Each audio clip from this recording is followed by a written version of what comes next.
Hi, Emily. Thanks so much for agreeing to meet with me today. Would you like to start off by telling the audience a little bit about yourself? Yes, my name is Emily Tharp, and I'm a sophomore in Applied Exercise and Health at Purdue, and I am from the Lafayette area, so I'm a townie. Very good, thank you. Emily is now going to tell us about her witnessing a very scary situation that took place at her dorm last year. What dorm did you live in, and how did you know the girl? I lived in McCutcheon dorm, and she was one of my best friend's roommates. For the sake of the privacy of the girls involved, we're going to refer to them as Kate and her roommate Sally. When were you first made aware of a situation that was going on? Her roommate Sally, which was my best friend in the dorm, came to us one day and started telling us about how her roommate was being stalked and to keep a lookout for him. And I think she just needed somebody to talk to about the situation, so we were kind of given that warning. And then, the next day, our RA called a meeting to warn us. So, do you mind starting from the beginning of when Kate was first made aware of the guy stalking her? Yes. So this happened her freshman year, first day of classes. She was in a class, and the professor asked them to fill out information regarding their email, where they're from, just typical background information, first day of school kind of thing. And she noticed after class that this guy went up to the computer, but everybody just kind of left, continuing on their day. And they believe that he hacked the teacher's computer and his files to get all the students' information, especially Claire's, because he was kind of into Claire from the get-go. And so she kept seeing him everywhere she went. She didn't really think anything of it, just kind of familiar face. I had class with him, And then she kind of started getting a weird feeling because everywhere she went, the first 5 minutes, he would be there. And it was everywhere, constantly every day. So that's kind of how that started. And then she started getting random emails from him, very detailed, about what outfit she was wearing, what she looked like that day. He would even say I admire the dimple in the back of your left thigh. Stuff that detailed and specific, and so she was okay, this guy is definitely stalking me. So did she go to the police at this point? She went to the police after a few of those emails came through, yes. And she showed them the emails, told them her situation. They said, I'm sorry, we can't do anything about it. He's not physically harming you in any way. He's really not doing anything wrong. We really don't have much evidence. We can't get him in trouble at this point. But stay safe. Don't go anywhere alone. If he keeps it up or does anything, let us know. So she kind of just kept going with her life, and it was I kept getting worse and worse. And then eventually it died off around December of her fall semester, and she's okay, good, maybe he's over it. I don't know. Didn't have class together anymore. So then she came back from winter break, and she was doing her laundry in McCutcheon's basement. And within 5 minutes, he walked in and started doing his laundry, which is weird because he was supposed to be a senior and living off campus. So she texted Sally immediately, and she's come down to the laundry room, get me. I don't want him talking to me in any way, stuff like that. So Sally came down and got Kate, and they ran back upstairs and told the RA. And 2 days later, the RA finds out that he moved into McCutcheon dorm to get closer to her.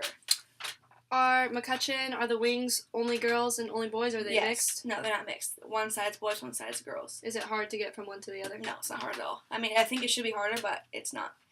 So that really kind of freaked her out, and everywhere, she would go to McCutcheon, he would be there. He would be waiting in the lounge for her because every night she did homework in the lounge, and every time she did laundry, he did laundry, and it was just she was afraid to even go back to where she was supposed to feel safe. And so they contacted the cops. So the police went up to his room that night, and they interviewed him, and he said that he moved to McCutcheon dorm for academic purposes. That it would be easier to do well in school, living on campus, closer to libraries, classes, stuff like that. And they asked him if they knew who Kate was, and he said, no, I don't know what you're talking about. He acted like a very innocent guy. Right.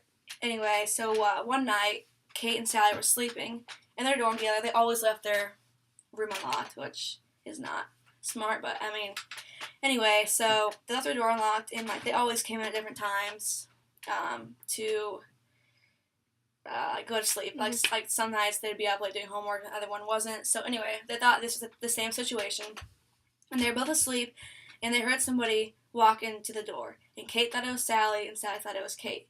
It's like, okay, like this is typical. Back to sleep they went. They heard like a few noises. Thought that was kind of weird, but they just went back to bed. And the next morning they woke up and like they looked down and like the chairs moved and like all their stuff is not where it was, and they went to bed. And Kate was like, Sally, like, what did you do last night? Like, I'm like confused. And Sally's like, Kate, I thought that was you.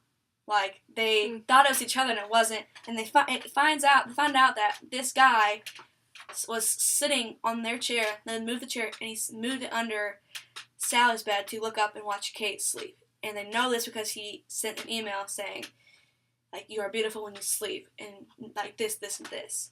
So that's how they knew it was him. And like they said that they think that their noise was when like one of them sat up, he like ran out. So they contacted the RA immediately. Obviously, the RA contacted the police once again. The police then interviewed other people in the dorm, like me and my roommate, to try to get more of the story. Mm-hmm. And then finally they gave him a no contact restraining order, which was he couldn't talk to her, email her, he couldn't be a certain amount of feet from her. Right. And the police thought it would be best to secretly move Kate out of McCutcheon dorm and put her in Windsor's dorm, and she lived with an RA in Windsor's dorm for the rest of that spring semester. And he didn't reach out to her again? Well, they would find, she would be eating in Windsor's dining court, and he would be there. So eventually the police said he was only allowed to eat in Hillenbrand and one other place. And then, like, suddenly he moved out of McCutcheon and moved back to his place off campus and kind of left her alone after that. But I mean, he's still out there. He's still out there because he was a senior last year, but he told the police he had another year. He was going to be a 5th year.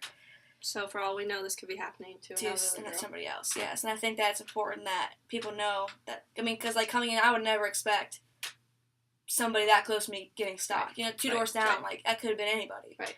So I think that's important that people are aware of their surroundings, and if that does happen, you to contact the police immediately because that makes it 10 times easier for them to, you know, catch the guy or help your situation, help make sure that you're safe. Absolutely.